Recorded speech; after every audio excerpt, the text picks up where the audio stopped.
Great news, Michael. What? You can now watch the Snyder Cut while snacking on a $130 Justice League themed meal kit. Wait, hold on a minute. This is brilliant. Don't just watch the Snyder Cut, eat the Snyder Cut. Zack Snyder's Justice League, known to fans as the mythical Snyder Cut, hits HBO Max on March the 18th, and Warner Bros. Is celebrating this at-home blockbuster relaunch in a unique way, with a customized themed $130 Snyder Cut meal box.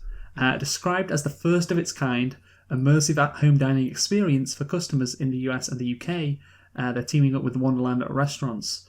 And apparently you can get this in London here in the UK. You can also get 2 for 206. Well, obviously you can get 2 for 260 because that's just double. But look, man, I know the people who like Little Women are probably the opposite demographic to the people who are looking forward to the Snyder Cut. So yeah, I'm not sure this is the most relevant information for anybody wanting to hear our thoughts on this movie. But I tell you what, man, I am really excited about doing this. I don't live in London, so it's going to be pretty difficult. But I'm sure you can, Michael. I'm sure because you're kind of close. Maybe you can do it. This is the future of movie watching. It sounds like kind of, because obviously there was the 4D thing with your nose and it was like smelling stuff. So I guess this is like the 5D version where now it's like you're eating stuff too, which I think is great. Using all your 5 senses, yeah. Yeah, exactly. So that's brilliant. I mean, I guess the only question is where are they going to go from here? I don't know, Michael, but boy, is it exciting. $130. I know, yeah, wow. Oh my God. And it's 4 hours. The Justice League Cut is 4 hours. Wow. Damn it, man. What a world we live in, eh? Oh, yeah, hold on. Maybe it's so much money because it's 4 hours worth of food. Yeah, exactly. No, that's why they've done it. Okay, let's get into Little Woman now.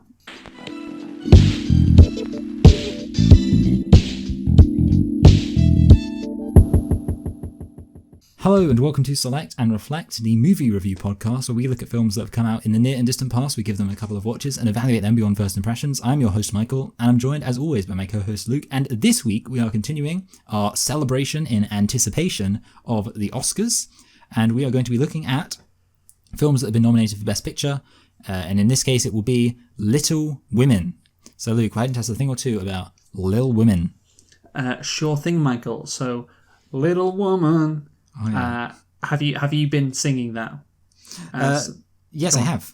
Yeah, I mean, I sing a lot. I think you know that about me. I like to sing to myself, and yes, I do get the films confused. Pretty Woman, and Pretty. See, there we go. I proved it. That was a no, but you're just retarded anyway, though. I know, yeah.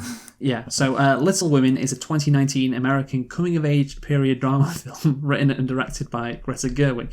It is the 7th film adaptation of the 1868 novel of the same name, by Louisa May Alcott. 1868, Michael. That's a long time ago, man. Now that was just at the end of the American Civil War. Yeah, I know. Yeah, that's crazy. I bet they probably had a really I didn't even have color back then when they were watching their films in 1868. Okay, it chronicles the lives of the March sisters, who are played by Saoirse Ronan. I got that right. Emma Watson, Florence Pugh, Elisa Scanlon. Also starring Laura Dern, Timothy Chalamet, Meryl Streep, Tracy Letts, Bob Odenkirk, James Norton, Louis Garrel, and Chris Cooper. Wow, quite a lot of names there. Directed, of course, by Greta Gerwig, and the screenplay is also by Greta Gerwig. So, whoa. Yeah, Who I know, said right? women can't make films? Women writing something? Okay, I guess that's happened before. But yeah, there might be some evidence that women have written things before based on this film's source material. Exactly, but That's a woman directing as well? What is this? The release date was December the 25th, 2019 in the United States, which is, of course, Christmas Day. The last Christmas before everything went bad. And Michael, can you give me the budget for Little Women? Yeah, well, I feel like I'm definitely going to get one of these dramatically wrong, and I would expect it might even be both. But I'm going to say 25 million. 25? Yeah, not a bad guess, but quite a bit off still. I mean, it's okay. The budget is 40 million. Okay. Yeah, so decent. Over halfway there. Overall, yeah. And can you tell me what the box office was for Little Women? How much did it rake in? Goodness me, I have no idea, because it's just one of those films where I can't imagine like loads of people flocking to see it. I can't imagine people being like, "Oh, come on, guys, let's go see Little Women." But I guess a decent number probably did. Michael, I went to see it. Oh yeah, I know. Actually, yeah, sorry, yeah, you did go to see it. I was actually really surprised when you said that because you said, yeah, you were. Because I'm a man. Yeah. Well, I don't know, just because I wouldn't have. It feels to me like a weird film to watch at the cinema. Like for me, a lot of these coming of age films, they seem like the kind of thing you'd want to watch on like TV. I couldn't fucking watch it on TV, could I? I know, but I just assumed you wouldn't be as excited to watch it but I guess you wanted to get your Oscar predictions in. So overall, I will say it probably made like 120 million. Wow. Oh no. You don't think female written and directed and starring movies can be successful? I don't think that, do I? No, I mean every time we have movies based around female representation in some form or another, you come up short, and today is no exception. The box office wasn't 120 million, you misogynist pig. It was 120,000. It was actually 217 million. That's how much I was still in. Technically over halfway again, so. Yeah, but you were like 100 million off. So Yes. It's quite a big amount. Yeah. I apologise. Okay, so Michael, can you tell me whether you liked Little Women or not? Well, you've already said that I'm a misogynistic, some might say, man, and I must admit that in keeping with, I imagine, how many men would respond to this film, I struggled to not be kind of bored quite a bit of the time. I'm a real Philistine. Oh my god. I'm just such a stereotype, aren't I? Jesus Christ. I absolutely loved this movie.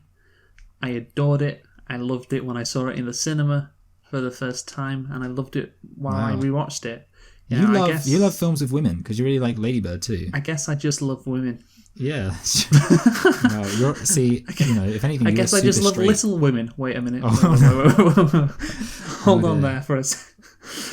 No, that's a good joke, right? Little Women. Yeah, that was good. Yeah. No, yeah. I'm surprised this film wasn't directed by Woody Allen.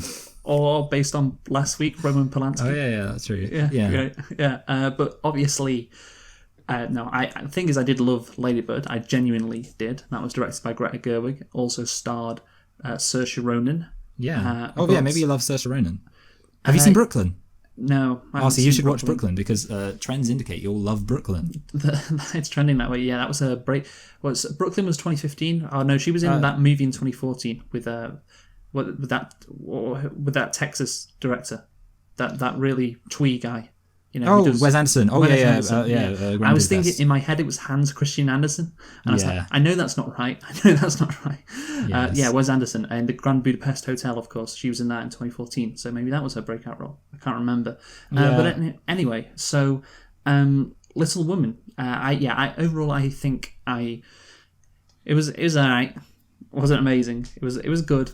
It was fairly good, wasn't awful by any means, and wasn't even okay. It's better than that, but was it amazing? I don't think so, unfortunately. Not quite like Lady Bird. Like, I saw some critics saying that this was Greta Gerwig's, she's only done 2 movies, obviously. And they were saying like, oh, this movie's incredible. It's better, it's maybe the best ever female directed movie. And I'm like, her first one was so much better. Yeah, I would. Yeah, in my opinion, of course. No, I would agree. I think, and I wasn't even, I wasn't as wild about Lady Bird as you were. But to be fair, you can't. To be fair, like how it's you're adapting a novel, so you're kind of constrained. So that's kind of it. Yeah. So I don't want to say she's taking a step back. It's just it is what it is. No, yeah, exactly. So let's now get into why we are reviewing this movie, Michael. As you've said, Little Women was nominated for Best Picture at the 2020 Oscars. And also few women were nominated for Best Picture or Best Director. Greta Gerwig did not get a nomination for Best Director, which some considered a snub. I think at the time I said something when we discussed this almost a year ago, something like, well, you are adapting something. I guess overall it's harder to, because the material's already out there. Yeah. So can it really be Best Director if you're adapting it? But they then need again, a Best Adapted Director nomination. That would fix everything. Yeah, exactly. But I guess got nominated for Best Picture, so surely that would then maybe stake a claim for her. But I don't know. We'll review that, I guess. We can talk about that maybe once we've looked at all of the Oscar 2020 nominated movies. This movie was also nominated for Best Actress, with Saoirse Ronan, Best Supporting Actress, Florence Pugh, and Best Adapted Screenplay. Didn't win any of those, but did win for Best Costume Design, which is understandable, I guess. You know, it's a period movie, so yeah, obviously it's going to be up there for Best Costume Design, and it absolutely nailed it. No doubt about that. So I guess, Michael, let's get into nitpicks. So how many do you have? I've got 2. I've got 2. I've got 3. Okay, so I go first. Yes. So one, the way the French guy, I think his name's Brer, which sounds like... Is that his name? Frederick Bear. It's Frederick Bear or something. Yeah, sounds like saying like that was a bruh moment. He the way he says that Saoirse Ronan's on fire is weird, because he says it like, "You're on fire," as if to himself, and I get it, it's a joke, so I'm kind of like fine. But at the same time, I expect my jokes to be well written, and that was based in characters acting weird, and I don't like that. And then second one is Emma Watson's American accent, and I was thinking about this partially because I saw it was a bit like a Curb Your Enthusiasm meme, but without the Curb Your Enthusiasm. It was basically Emma Watson talking about she was in The Bling Ring. Remember that film? No. Okay, see, it was kind of like the first film she did off the back of the Harry Potter films. Shit, yeah, I do. Is that the famously featured her with a GIF, and the GIF was like her being sexy. Yes. Like she was like kind of dancing, and everyone's like, "Oh, she looks so sexy." Yeah, everyone's seen it. But yeah, basically, I've seen the GIF, not the movie, by the way. Yeah. I almost am like, I want to watch it just because, I don't know, apparently it's bad. So, and it's, I mean, like, just from the name, like the Bling Ring. Anyway, but she was giving an interview, and she was basically saying in an interview like, I read every single line and was trying to make it in a perfect American accent. And then it cuts to her doing the accent in the Bling Ring, and it's noticeably bad. And in this film I was watching, I was like, well, I can't, to be honest, I probably wouldn't have noticed it if I hadn't had the idea in my head of like, oh, Emma Watson couldn't do an American accent. I probably would have just thought, oh, it's like kind of people spoke funny back then. But anyway, I looked up Little Woman, Emma Watson, accent bad. And it turns out that lots of Americans also agree that her accent was bad in this film. I saw an article that was like, Emma Watson teased for embarrassing accent in Little Woman trailer. Yeah. So, yeah, she's got a bad accent. I'll tell you the truth, Michael.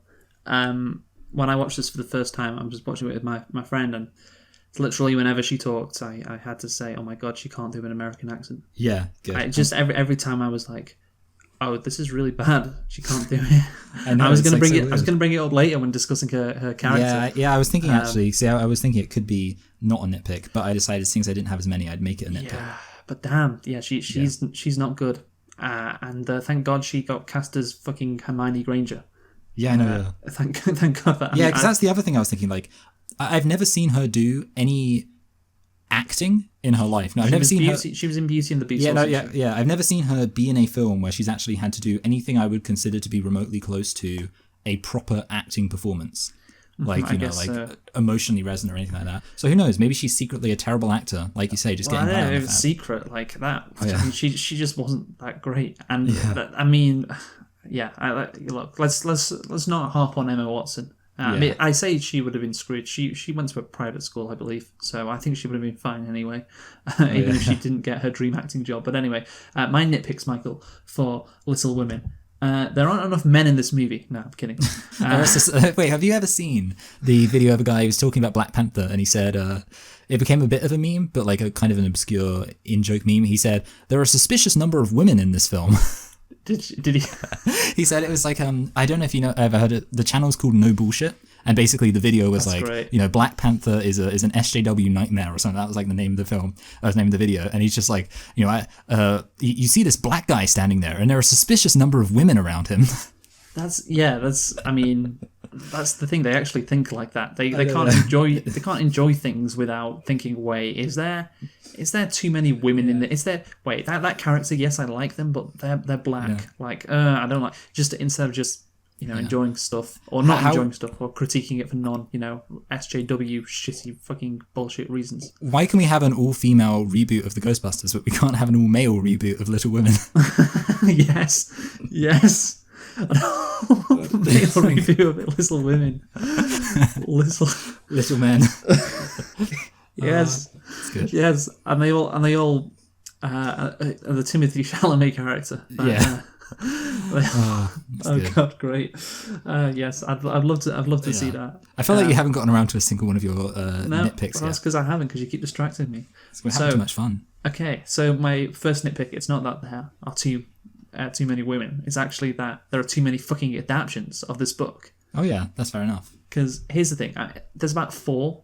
And just when I searched it for my very legal website that I use, like there was like 4 already. I was like, what the hell is going on here? And I just sit back and think, Michael, how can you say sexism exists when a movie about 4 women, is so Gets popular? adapted all the time. Yeah, I know, like, it's crazy. But no, to be honest, I mean, this isn't really a nitpick. It's just, Oh yeah. it's just like, here's the thing. I think from when this movie got released, I get the sense that this was a book that a lot of American children read when they were obviously children, and maybe they read it in school, like, I mean, I say kind of like Mice and Men in our schools, but of course, an Mice American and Men book too. is American too.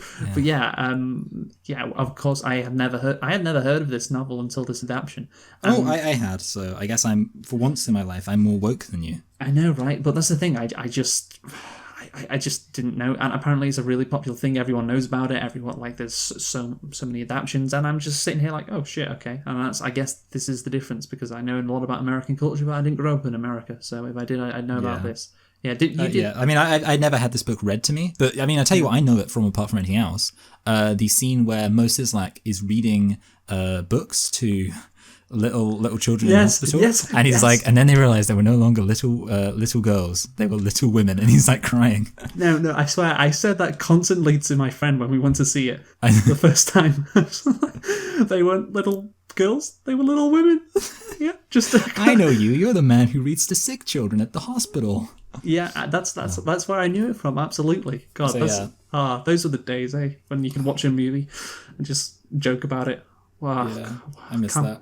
Ruin the cinema experience for everyone else. Just can't do that anymore. Yeah, I know. But yeah, that's what I I knew the. And my friend asked, "Is that actually a line in the book?" And I was like, "I don't think so. I think that's just a joke from The Simpsons." Yeah, I wonder actually. Yeah, but by the way, did you read Mice and Men? No, I almost feel like I've told somebody this very recently, but I'm really annoyed because for our novel we had to read for English literature, it was an incredibly obscure novel called Heroes. Okay, I think you may have told me. Here's the thing. Yeah, I know from talking to, I think Scott may have done it, and other people at uni, and also there was I've seen British YouTubers talk about Mice and Men. And my sister read it. Yeah, your sister read it, good. But that's the thing, I actually didn't, because here's the thing, I was in, we had 6 what they call them sets in English literature. Oh yeah, we had that too.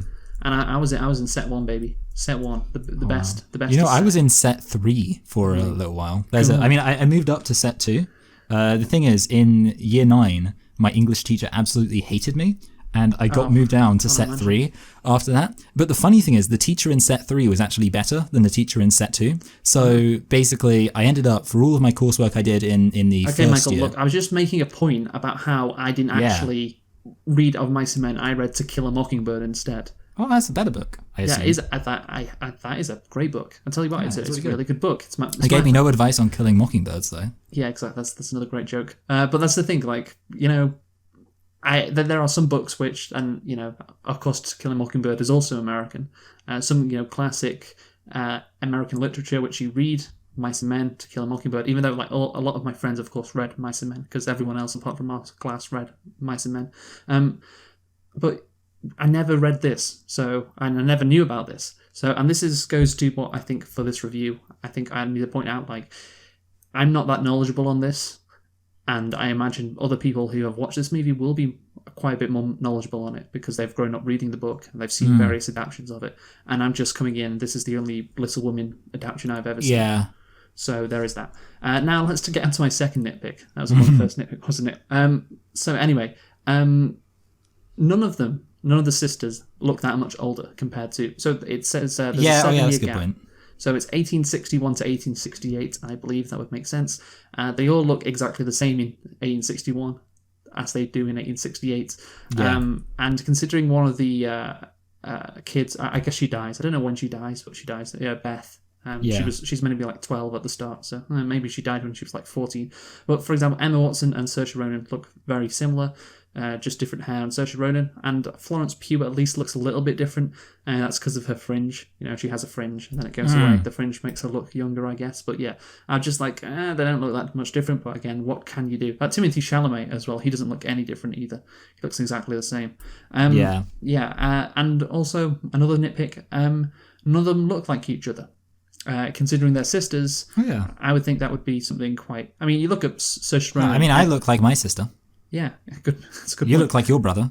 Yeah, good point. You look at Saoirse Ronan and you look at Emma Watson. I mean, they look completely different. Yes. And they're meant to be sisters, and it's like, okay, I mean, what can you do really? But we'll just move past that. That's what you have to do, and that's why it's only a nitpick. My lit pick, Michael. No, not really. I mean, I'm just saying we're heroes for watching this movie. Of course we are. Yeah, we are. Yeah, absolute heroes. Let's get into the actual plot of Little Women. So, it chronicles the lives of the March sisters, Jo, Meg, Amy, and Beth, in Concord, Massachusetts, during the 19th century. That's it. That's all it says on Wikipedia. And I guess that's a good sum up if you need to sum up, because that's all it really is. It's just chronicling the sisters and their journey in their lives, in their young lives, until they finally become happy at the end of the movie.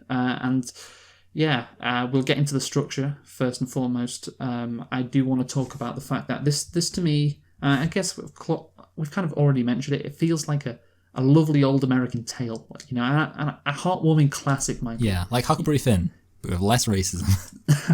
Well, the thing is, it's set in New York City. That's where Saoirse Ronan lives, and Massachusetts as well. You know, like there's classic American stuff. You know, not going any further than the New Jersey Turnpike.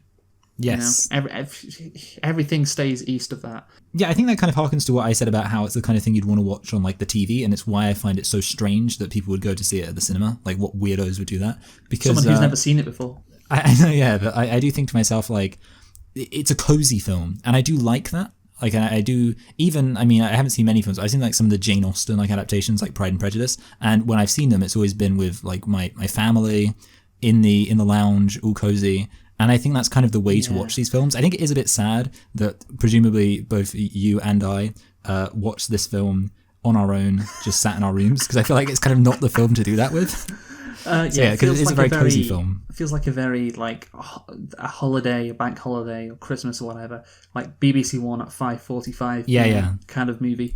But yeah, so I just want to say, let's before we get into the plot, actually, when this movie came out, some of the discourse was absolutely fire, for lack of a better term, absolute fire. I have a tweet which I remember, you know, because my brain works like this. I remember from, 14 months ago, from somebody called Janet Maslin, who said, this was on the 22nd of December 2019, the little woman problem with men is very real. Do you think it was very real, Michael? I mean, I think a lot of men have a little woman problem, but the problems with reference to all women. They're paedophiles. Yeah. Okay. Yeah. So the little woman problem with men is very real. I don't say that lightly, and I am very alarmed. In the past day, that I have been told by 3 male friends who usually trust me that they either refuse to see it or probably won't have time, despite me saying it's tied for number 1 of 2019. I just love it. Like, and again, an adaptation of a book, which is probably everybody knows the story. Yeah, certainly in America, and no, you have to go and see this movie. We had some. This is a great tweet again from a guy, Joe Reed. Have no idea who he is. Who said, "Don't have male friends who refuse to see Little Women." Oh wow, folks, we need to hold our friends accountable if they refuse to see Little Women. Somebody else, Adam Very, don't know who he is, but he says, Little Women was for me better than The Irishman, Once Upon a Time in Hollywood, 1917. I love this last bit. Okay. And definitely Joker, Definitely Joker. Joker. Oh yes, we should. That's the thing. We should have had more Joker versus Little Women discourse. The only woman in Joker was imaginary. I know. God, can't you? Damn it! We should have had more discourse on the Joker versus Little Women. Which is the better movie? What does it mean about you if you go and see one but don't see the other? Anyway, Adam Berry continues. I'm just saying, taste is subjective, but you're a cowardly idiot if you don't see this film because it's about women. No, I'm too scared to see a movie about women. Yeah, I know, it's terrifying. Oh God, you love to see. Anyway, that's a piece of it, and I do like it. Yeah, I mean, that's obviously it's ridiculous. You could just be like, oh yeah, not really interested in that kind of movie. No, yeah.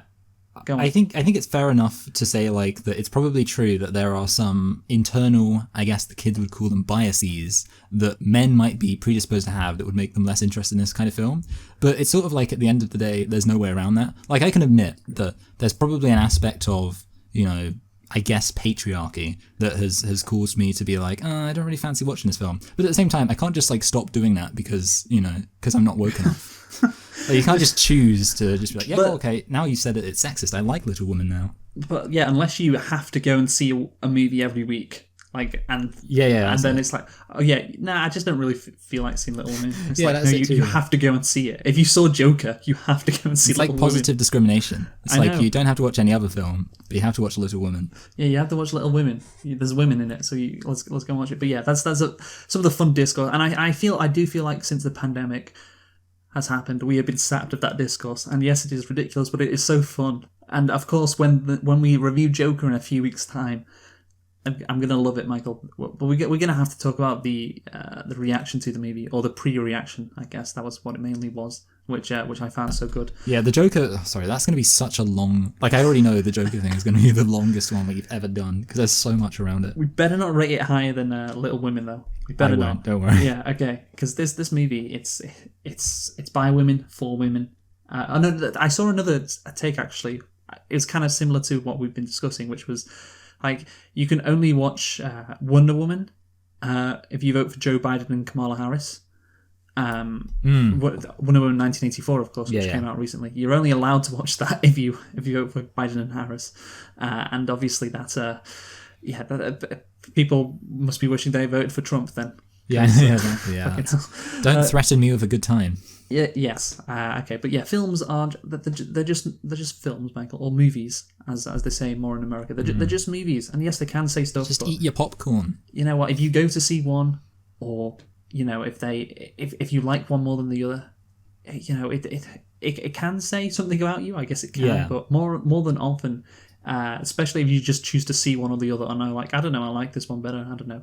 I think people should calm down on that. But then again, I do. People should do it, but it's fun to watch them not do it. I guess is my position. Yeah. So how do you feel about the fact that there wasn't this discourse around Lady Bird, like the film you actually really liked? Nobody was there going, hey, because it doesn't have the word women in the title. That's people just don't really. It has to have the word. If Joker would have been called Joker Woman, then it would have been fine. No, but I guess it has the word. But Lady Bird is the bug, and that could exactly. And you've got multiple women, and it's clearly about it's about women, and people know what it's about as well. So yeah, I mean Lady Bird probably. I mean, I doubt Lady Bird grossed $217 million as well. No. I can't really remember what it grossed, but I doubt it was that high. Maybe I'm wrong, but I don't think it was that high. So let's now finally get into the plot of Little Women, Michael.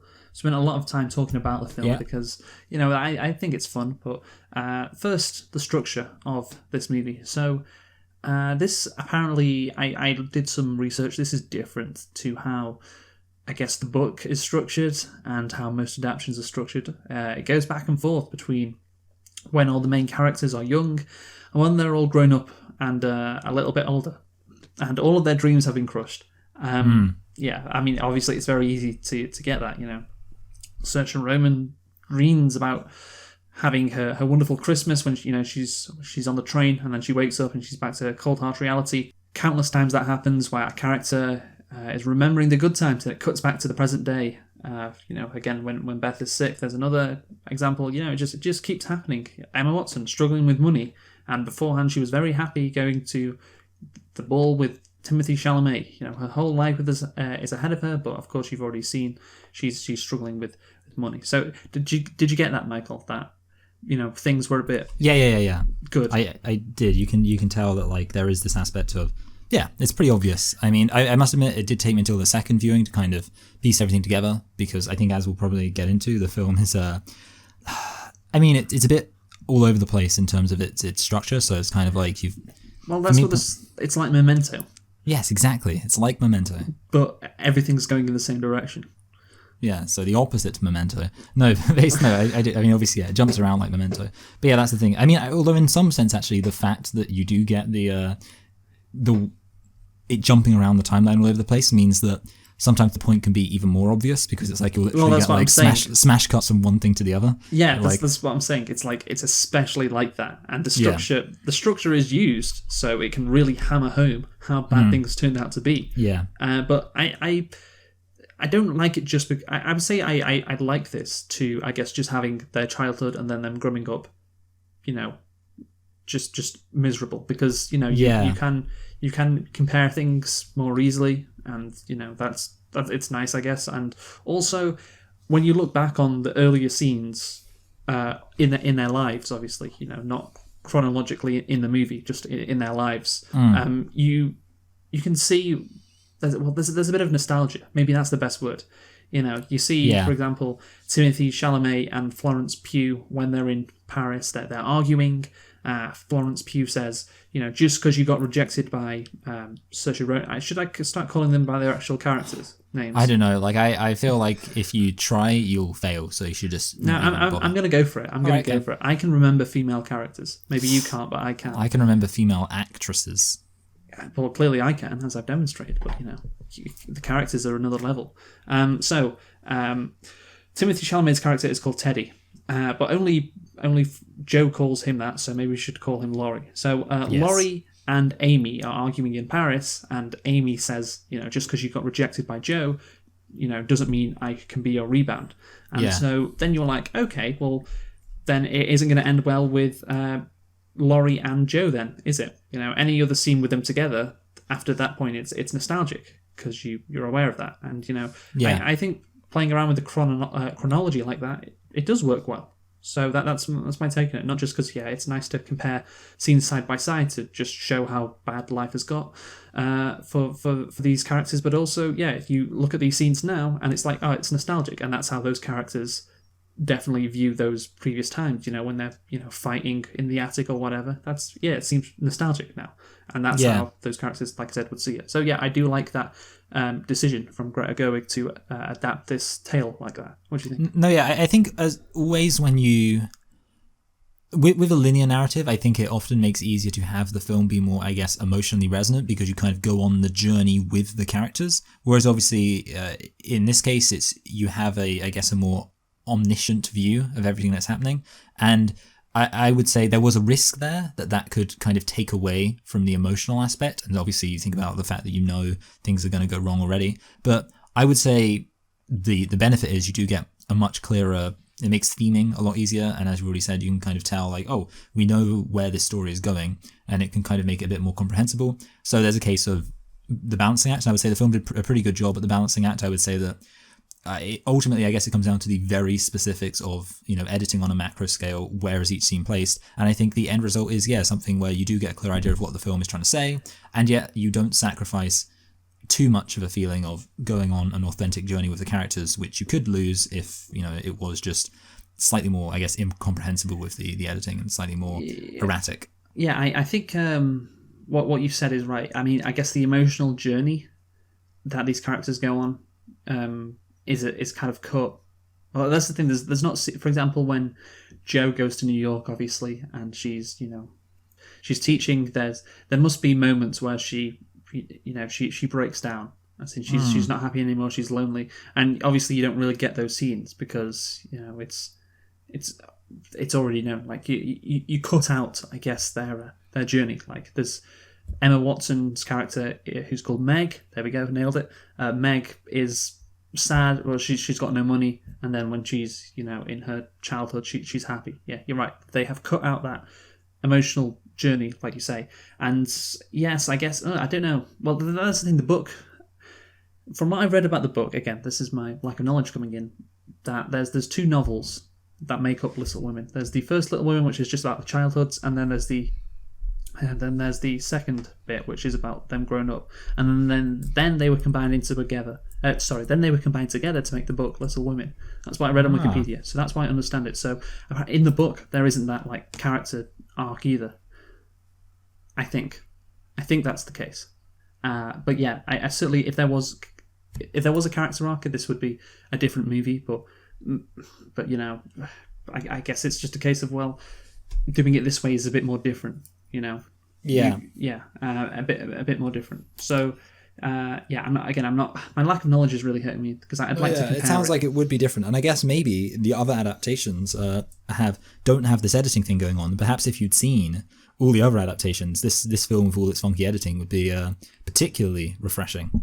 Yeah, no, although maybe that means in a reverse sense that if you went back and watched, hypothetically watched a previous adaptation of this film or of this book, you'd be like, oh, this is, a bit formulaic, this bland old linear plot progression. Yeah, no, again, that's what a lot of people said reading the critics' review. They said it was, I don't know if they used the exact word refreshing, but they did say it was nice. It was a good adaptation, and they praised the decision to go back and forth and structure the movie like that. And yeah, I think so too. I think it was good. And yeah, like I said, I don't know how it would have turned out if it was more formulaic. Maybe the character arcs would have been better and it would have been a better movie. But I'm saying I did like, again, you can look back on these scenes with nostalgia, and that's a nice thing. In particular. So I was thinking actually, Michael, what other movie would this kind of structure work for? Oh, that is a good question. And I thought of one. Okay. Okay, do you have a... No, I was about to say, I can't think of anything, but... Okay, well, it's a movie we did kind of recently. It's Goodfellas. Oh, yeah. Because Goodfellas, it's the same thing. It's, this guy who always wanted to be a gangster, grows up, he's a gangster, lives the dream, and then things get worse, and eventually his life is shit. I wonder how that movie would look if it was structured like this Little Women, where you have... Sorry? I was just going to say, funny thing is, obviously, another thing that would work for is Citizen Kane, but Citizen Kane's already like that. So I guess it goes to show that if you want to make a film about somebody going from being in one situation to being in the other, having the timeline jump all over the place is a pretty good move. Because Citizen Kane had that nailed in 1941. Yeah, it's a pretty good fucking move, yeah. And I think, actually, here's the thing. Many people think Goodfellas is just a movie about gangsters. Yeah. And shooting people and how cool it is. And obviously that's not the point of the movie, as we stressed the last time when we reviewed the movie. Yeah. And I wonder, because like we said in this, it's very easy to see, you have, for example, the character Beth is alive back in the childhood. She, Joe comes down the stairs and Beth is at the table, happy, she's okay. And then 2 minutes later, the scene happens where she comes down, in the present day, and she's her sister's dead. Like it's very obvious to see what the point the movie is making. But yeah, what if that was the case in Goodfellas? Do you think people would, for example, when you could cut to Tommy just like the first time you see him, then just cut to him getting shot in the head. Yeah, well, when Ray Liotta is like, he's been given tips on like, hey, never.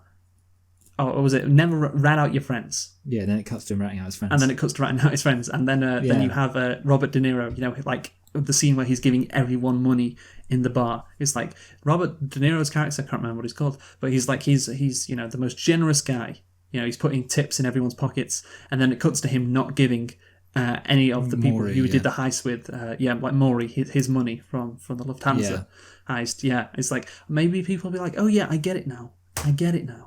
And that's the thing; it makes things incredibly, incredibly easy to understand what this movie is trying to do. When you just cut one scene and then pick another scene from the other timeline and put it right next to each other to display how fucked things have gotten for these characters. And maybe Goodfellas should have done that. If you think about it, Little Women is really the Goodfellas for women.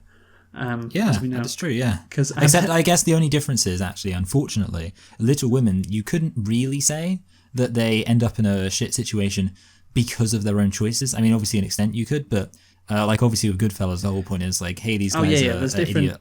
So yeah, there are different messages. ethics to it. Yeah, different messages and how the characters got there, of course. But the point is like things have got worse over time for the characters, and sadly, people don't really understand that too well. With Goodfellas, and ironically, I think it's the same people who would go and see Little Women and tweet those things which I mentioned before. So it's fun to think about that. But so yeah, I think we can conclude by saying Little Women is the Goodfellas of women, just with a different structure. Now we can move on to talking about the stories of each character themselves, Michael. So let's get into. Actually, do you know how we're going to decide? No, how are we going to decide, Luke? Well, Michael, we are going to decide by this is, I think, the fairest way to do it. Rating each of the female characters out of 10, and therefore whichever one comes highest, we'll do first. No, Luke, you should never rate women out of 10. No, that's sexist. Who said it was about their attractiveness, Michael? You know, I know when you say, "Oh, what's she like out of 10?" You know, you're referring often, to if whether a woman is attractive enough. But I meant in their artistic ability. You see. I'll tell you what, Emma Watson, I'd give her 1. Because she was really bad in this movie. Yeah, that's why. Yeah, that's good. That's clever.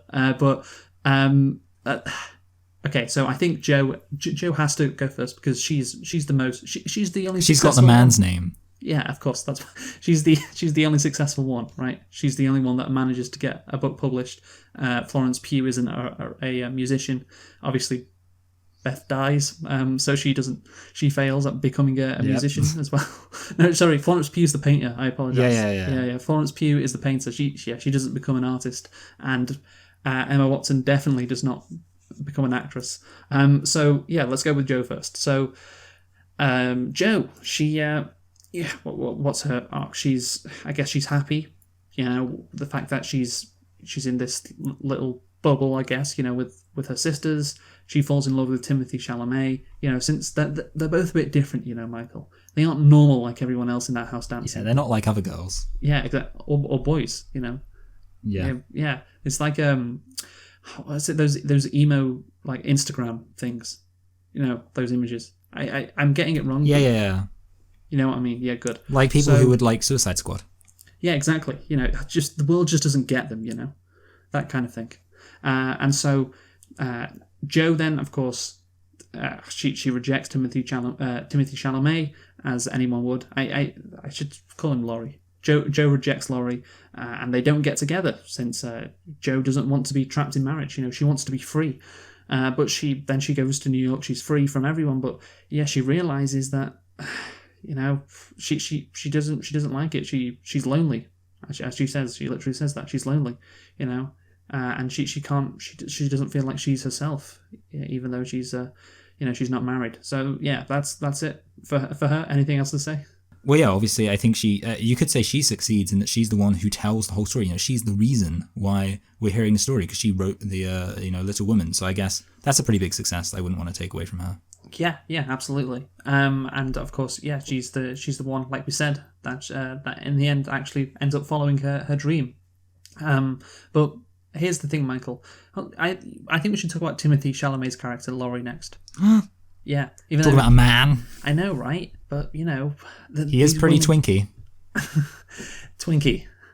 Really? Twinky? Is he? Yeah, well, because of Call Me By Your Name, I mostly think of him as being very twinky. Like, he comes across as... I would say he's kind of what might be described in the business as like a beautiful man. Like, he's a very kind of... He does have a certain femininity to him. A very attractive femininity. Do you remember, Michael, when we reviewed Call Me By Your Name and we came up with a genius new name for Timothée Chalamet? What was it? It was quite simple. Wasn't it like Shala, like it was a play on the words like shall, wasn't it? Like, yeah, shall I? Timothy, shall I be gay? Oh, yeah. I don't remember, yeah. Like it was, I don't wish shall I, yeah. Instead of Timothée Chalamet, it's Timothy, shall I be gay?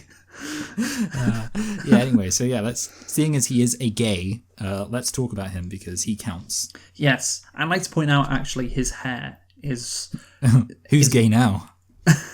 No, I was going to say his hair is what I aspire to have because my hair is about as long as his, but it's not as good.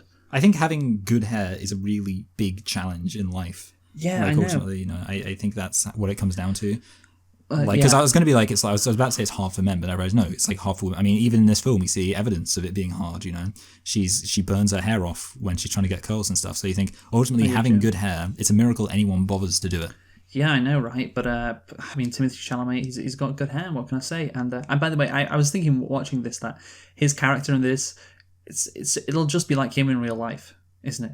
I mean, there's no way he could be anything other than this. He's obviously he doesn't live in Massachusetts, and doesn't know Four Sisters, but he's like, in America, and then he's swanning off to Europe because, of course, he's French or whatever. He's exactly. He's something, and he's all over the place, and he's very wealthy, of course. He must have felt right at home playing this character. No, I think that he does. He's a very bougie person, is old Timothée Chalamet. Very, very bougie, and he also has the all right, this phrase, the pick of the litter. As it he lives next to 4 girls, and he had more like the pick of the little. That's good. That's clever. And he has a run at 2 of them, doesn't he? And he also dances with Emma Watson. Yeah. I'm surprised. I was actually thinking when I was watching it the second time, I was trying to remember, does Timothée Chalamet and Emma Watson ever kiss in this film? No. Because I was just thinking about the fact, because I was like, Emma Watson, she is famous for being attractive because of obviously her thing as Hermione, and I was thinking Timothée Chalamet is quite famous for being attractive. There's lots of women who stan Chalamet, and I was thinking, imagine loads of people stan Emma Watson, loads of people stan Timothée Chalamet. It's crazy that their relationship in this film is relatively limited to just a dance. Yeah, absolutely. It's crazy. It's crazy, man. Never thought of it like that, Michael. Thanks for enlightening me on that. So. Yeah, I mean, obviously, then the key is with him. He yearns for the warmth and humanity and the fun that happens in the March House. He's in a very cold. I mean, it's probably not cold actually, but it's metaphorically it's cold. Very, very open house. Very, very big house. There's not a lot of love in there. It's quite sterile, and he sees what's happening across the street, and the grass is greener. But then obviously, he doesn't get to be with Saoirse Ronan. Yeah. Just like in Lady Bird, and he's in Europe and he's drunk and he's not enjoying life.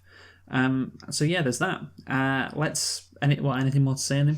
No, I think you basically covered it, and I do agree. I actually, I hadn't thought about the fact that he obviously, his house is pretty miserable. I do think also it's funny that his dad is the dad from American Beauty, who also ran a pretty miserable house. I think it's his granddad, right? Oh, okay, that wouldn't make sense, because he is a lot older. Yeah, they said that a couple of times, but so... well, that's the thing. I thought he was just a grand man who was his dad. That's great. I think this is the thing. We're going through these characters, and we're like, when they're in their childhood, things are better, and then 7 years later, everything's worse. Everything's worse. I just feel like that's what we're constantly doing, and that's it. 7 years earlier, all these characters, they're talking to each other and having fun. They're asking, who you're going to the dance with, all that trivial stuff. Enjoying Christmas together, performing plays. They're all so quippy and smart, like they're reading from a script almost. So it's also joyful and wholesome, and then they're all struggling after that, and that's it. That's it. I mean, I don't know how we can go through the characters without just displaying this pattern over and over again. It really is the death of childhood.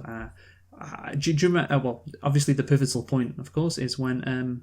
Let's talk about her next. Fucking Meg, Emma Watson. She gets married. The pivotal point when that's it. The death of childhood. Where all the dreams get thrown in the trash, and in comes reality. And it's when Emma Watson gets married. Officially, that's it. It's over. It's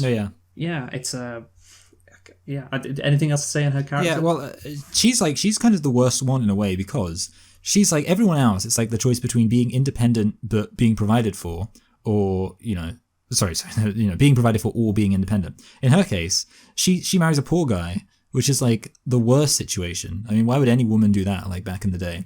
I do feel like, people, these kind of red pill incel people talk now about like how hard it is to land a chick or whatever. But in those days, I can't believe that any woman, like at least nowadays, women can go for like losers because women are independently wealthy. In those days, why would any woman go for, an Arthur Flick? Is that his name? The Joker? I was just thinking about Yeah, incels. but I was like, what the fuck are you saying his name? Because he's like an incel, is all I was thinking about. Like, basically, why would any woman go for like a loser incel I know, but I was just in a modern day? okay, but like he's got mental health problems. Oh, yeah, no, yeah, sorry. Yeah, I know. I do think, yeah, I actually... He's not really I do feel sorry. comparable to the person Emma Watson marries, is he? Yeah, I know. He's I guess that's like the thing. Like, I mean, I guess in a way you could say Emma Watson, in some sense, she, I guess, has the happiest ending in that I feel like she accepts her situation and is like, she obviously loves the guy. So I guess you could argue in an existential sense, she's happier than anyone else. Obviously, Saoirse Ronan has the whole thing about being like sad about being lonely. The other one has the whole thing about being sad about not having really pursued her dream. And meanwhile, Emma Watson has neither of those things. And yet I feel like maybe she's the most authentically self-actualized because she's in love. She's sad because she's got no money. Yeah. So, yeah, I mean, that's pretty Money shit, is not but- the key to happiness, Luke.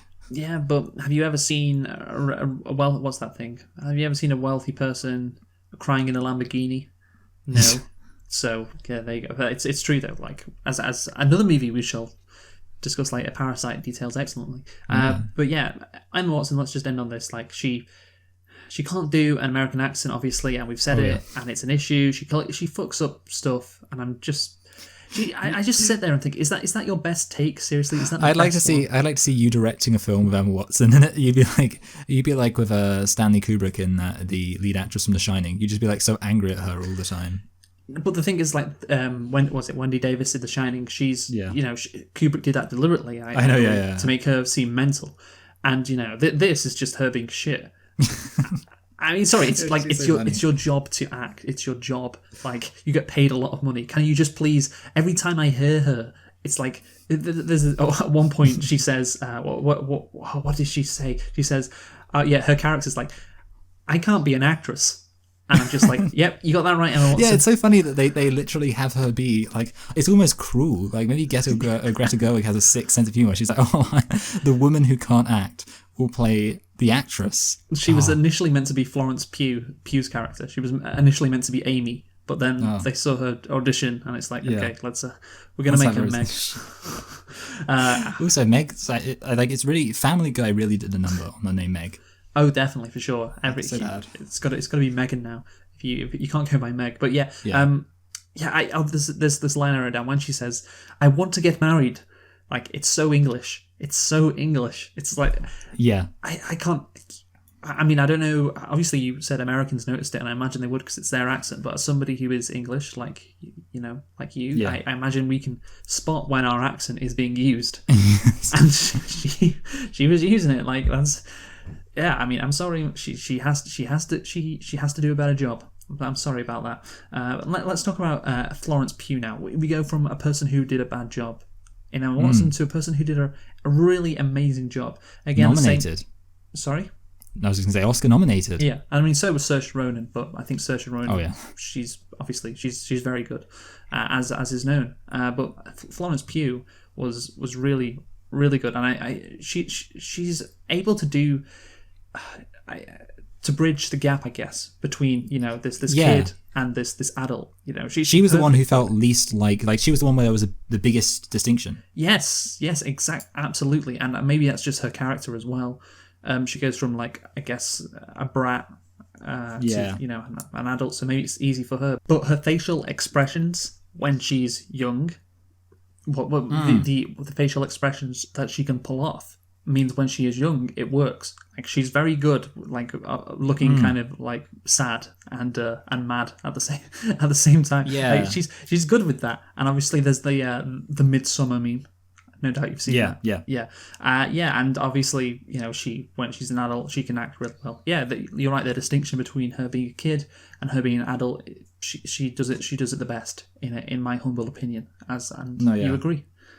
Yeah, I mean, can we talk about the fact that you mentioned she's a brat, like the scene of her burning, what's his face? So obviously she burns Joe's books. Yes. And that's like a real that's like I mean, like back in that day, think about how long it would have taken to write something. And like I didn't really get the impression back in that day. How could it be even longer? Well, sorry, I'm just thinking all I'm thinking is like nowadays it's like obviously you type stuff. I guess I'm just thinking about like, to me it's always been insane to imagine that writers back in the day just had like one physical copy of everything. And so I guess it's not really talking about, I guess, how long it would have taken, but just the fact there's like such a security risk back in those days of like, oh, you've got, one thing, it's everything you've ever done, it just gets burnt, you're screwed. And, just to do that. And the one thing that I was like, it was pretty unjustified. Like, as far as I could tell, Florence Pugh was just angry that she hadn't got to go out with them and hang out with them. So she was like, yep, I'm going to burn. Yeah, she seemed very mad. Yes. Yeah, she seemed very mad. And I guess a bit of an overreaction, but whatever. But then at the same time, I guess the key thing is, you could say a mark of a good actor is when they can do something that's unsympathetic, but you can still understand it. Because, I don't think anyone would agree that what Florence Pugh did, I've forgotten the name of the character. That's Amy, isn't it? Yeah. Amy, I don't think anyone could say that what Amy did was an appropriate response. But at the same time, I feel like because of, like you say, it is kind of a brattiness that she has in like her facial expressions. It does make she's good at it. Very. She's so good at it, and that's when she's Saoirse Ronan's character is like very fast talking, and very like quippy, and her character Florence Pugh is like that as well. But I don't know, just something about Florence Pugh, like her delivery, like it's so like the stroppiness of when she says stuff. It's so good. Like she's so good. So yeah, credit to her, and. Finally, I think we should talk about Beth. Beth. Yes. She more like death. She dies. It's okay, she's fictional. We're not actually laughing at her death. Unless actually, because Mary Louise Alcott wrote this about her sisters, maybe actually one of her sisters died. Yeah, I true. hope Yeah, like not. actually, because I haven't thought to what extent this is also, because obviously within It's the context of the film. semi-autobiographical. Okay, so it's just, to be fair though, the thing is, at the same time, everyone died back then, so That's a good that's point. probably, Yeah. like, I feel like if everything had always existed as it does nowadays, we probably wouldn't have as much humor around death. I feel like all of the humor we have around death is inherited from back in these days when everyone just died all the time. It was just like a fact of life. Yeah, like a 30% chance of survival. Yeah. It's like Every day. every day. Yeah. You got a sneeze, and it was like, then it was 50-50. That was the premise of 100 Million Ways to Die in the West, or whatever that fucking movie was. Great. It was A Million Ways to Die in the West, that was it. But yeah, so Beth, same thing. I mean, we didn't talk about Amy's character, but she's obviously happy when she's painting. She wants to become an artist, and then she goes off to Paris, and then she wants to. She marries someone who she doesn't really love, and she's not going to be an artist. Her dreams are dead. Blah blah blah. So yeah, standard stuff on this movie, of course. And the same thing with Beth. She spends time with the old man across the street, and plays on her piano. And when Joe comes downstairs to see if she's okay, and her dad comes home for Christmas, it is okay because it's her childhood. And then obviously a couple of minutes later, the present day, we find out that Beth is dead, and that's her. Like it's a bit more extreme than the others. All the others are unhappy, and she's just dead. I guess I've been thinking actually there are the 4 directions that these female characters can go. You could either marry wealthy, which obviously Amy does. You could marry poor, which is what Meg does. You could not marry at all. Be a spinster. Yeah, be a spinster, which is what Joe does. Or you could die, which is what Beth does. And that's the thing. It is those are the 4 options which you can take as a woman. Those are the only 4 things you can do really. And you are defined by that. I mean, obviously, it doesn't really feel right to include Beth in this because she's dead. Like that's what she's defined as. It's a bit different to all the others, but yeah, like if you're a woman, you are defined by your marriage. Who you get married to. And that's the main thing about Saoirse Ronan's character. It's like she is defined by the fact that she is lonely, and she points that out. And that's just how it was back in the day. And so yeah, I guess overall now it's time to move on. But obviously we've done to death, and this movie beats you over the head with it to a certain extent. That yes, life gets worse as you get older. Your childhood gets cut short, and you get thrown out into the real world. Things get worse. The question is this I mean, obviously this is the whole point of the novel, or to a point, I guess. Obviously the ending is a bit different, but this kind of theme. I don't know about you, Michael, but just things get worse as you grow up, and your dreams are just smashed. Everything turns to shit. I don't think that's right now in the year of our Lord 2021.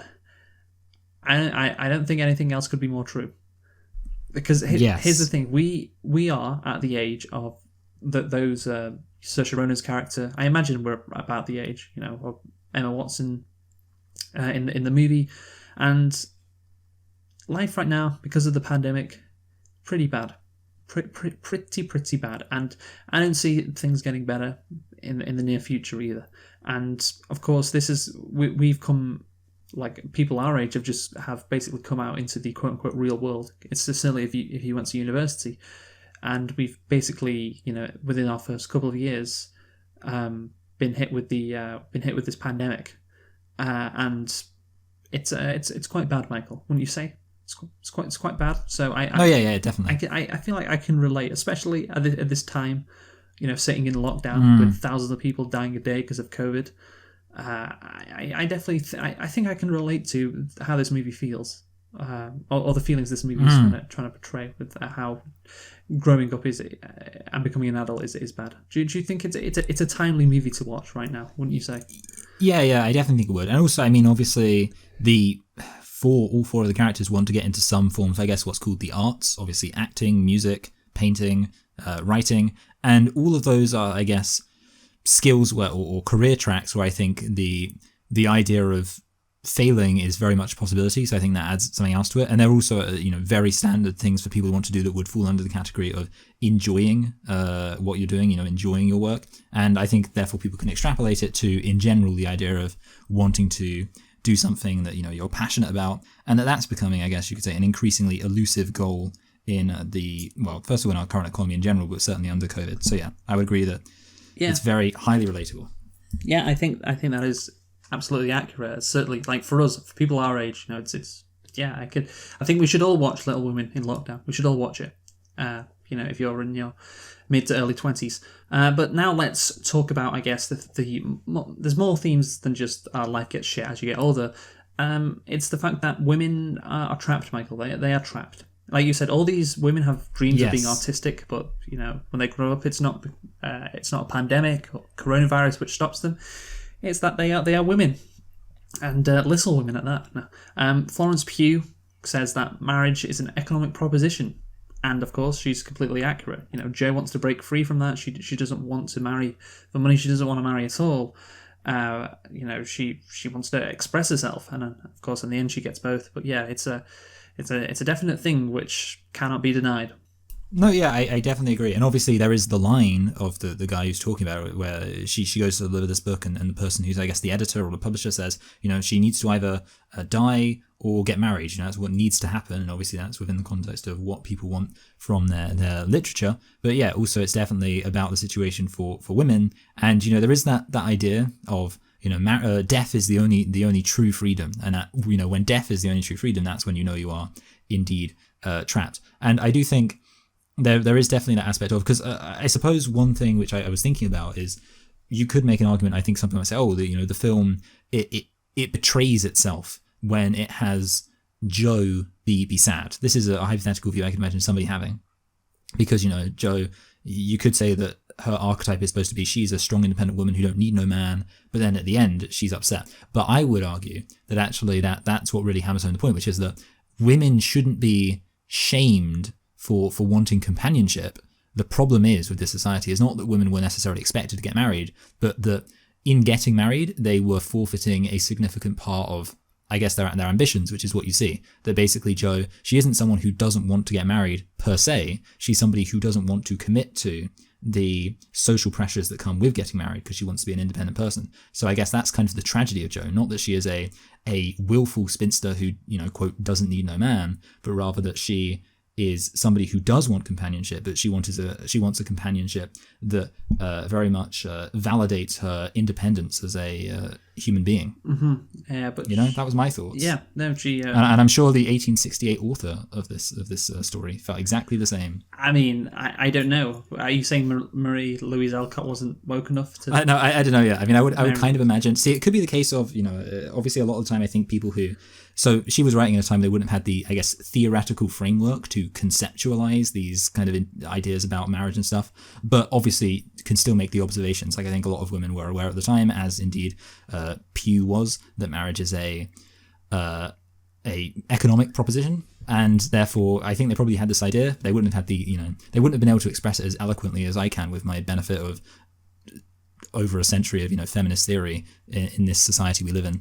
But definitely, I think that idea was probably there. So yeah, she wasn't woke enough to express it in the correct terms, which nowadays in the age of Twitter is the most important thing that matters. Okay, that's good. So yeah, but okay, so here's the thing, Michael. You say that obviously she can be an independent, she can pursue a passion and have companionship. That is possible, for her to do both, and that's great and all. But the point is, well, I don't know. When I watched this the first time, I was a bit disappointed in this movie.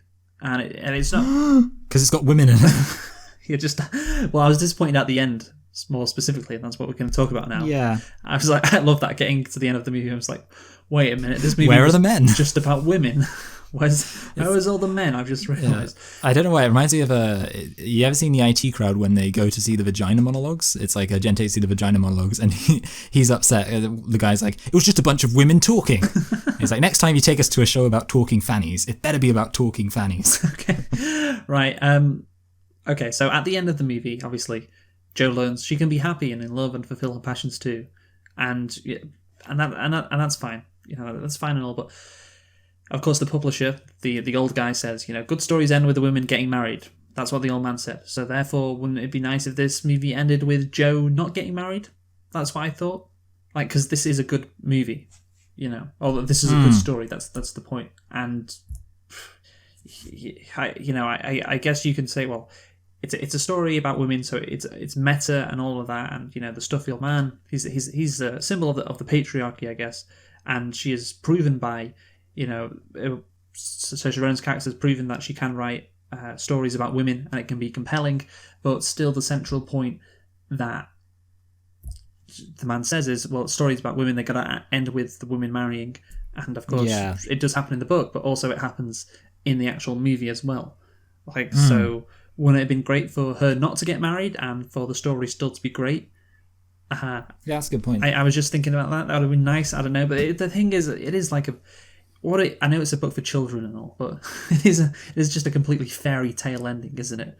Like she gets to write, her book and it be successful. She inherits a house. She inherits a house. She didn't even have to work for it. Like she didn't marry rich. Yeah, so-called patriarchy, so-called wage gap. and she manages to inherit this house through no work of her own.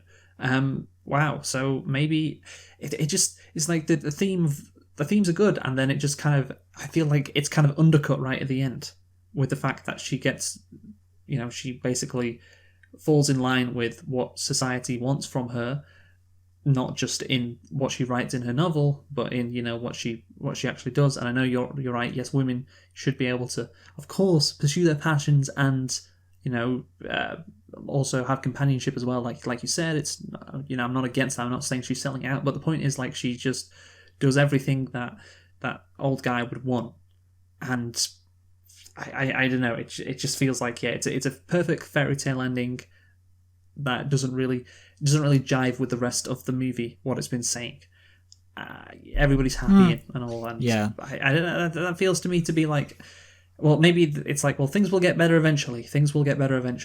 But I don't know. What do you think, Michael? Do you think? Yeah. Well, I mean, obviously, for the other characters, things don't end well. So I guess it's just for. But you could say, well, it's the main character for whom things do end. Well, no. I mean, Meg is working there, and so. Oh yes. Oh God. Sorry. Yeah. Timothy Chalamet. Sorry. Yeah. I was kind of thinking about it from their own personal perspective. So it ends well for all of them, really. They have a cake. Right. They're happy. So that's what I'm saying. It's like a fairy tale ending. Yeah. It just doesn't cut with the rest of the movie. Yeah. Yeah, for some reason I was like ignoring the collective aspect. I was just thinking about like the individual endings for Laura Dern and Bob Odenkirk. They're fine. I mean, he was off at war, but then he's happy. I mean, look, things end well for everyone. I don't know. That's the rest of the movie wasn't like that. That's the point. I think you could make an argument that a lot of. So obviously, I don't think this is necessarily a defense, because I think it's fundamentally it's what the film is. But obviously, this book was written back in a time when I guess this thing had to happen, and like people weren't as cynical back. That's in those the days, point of adapting. I know. Yeah. I mean, that's why I said it's not on. That's why I said it wasn't really an excuse, because I agree with you. Say it then.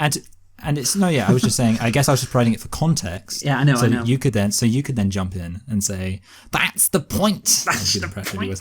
She should be unhappy. She should, yeah. she I should think actually you're write right. the book, but be miserable in her own little house. Yeah, I have actually heard people saying the idea that like it's now become more controversial to have like unconventional adaptations are becoming more rare. Like for example, A Clockwork Orange. I think even The Shining. Obviously, Stephen King hates The Shining. I think there are a lot of films from like the 80s and 70s, probably back to the 60s, which are very twisted things. Like like adaptations that fundamentally change the source material. And obviously, and I feel like that's happening. I think I saw it was actually about The Hobbit. Someone was reviewing, the Peter Jackson Hobbit films, and essentially one of their arguments was that one of the flaws was that the source material is a bit kind of not bad, obviously, but doesn't necessarily translate well to a cinematic epic. It all started with that bitch J.K. Rowling. It all started with that, making sure that those Harry Potter films were exactly perfect, faithful. Yeah, Actually, no. But the thing is, ironically, I do think it coincided because what this person was saying is it probably comes about as a result of the internet and the idea of like fandoms.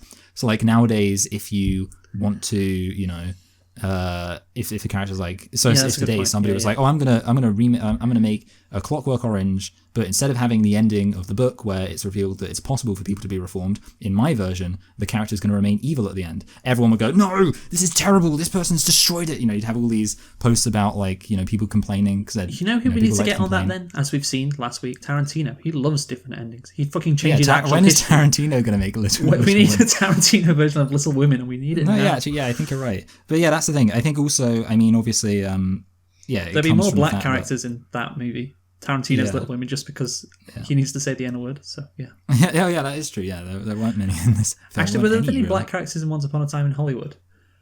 I don't think there was. Oh, that's so weird. God, that's really why there wasn't an N-word. I don't think in that movie actually. So yeah. Yeah. I mean, it's kind of funny that he made a film about a cult that were white supremacists and there was no black people in it. No, yeah. Overall, I would. Perfect chance for him to say the N-word. One of them says, "Hey, don't just as long as you don't bring any N-words around here in the Manson." Yeah, exactly. Damn it, we missed it. Yeah. No, but yeah, I agree with you that.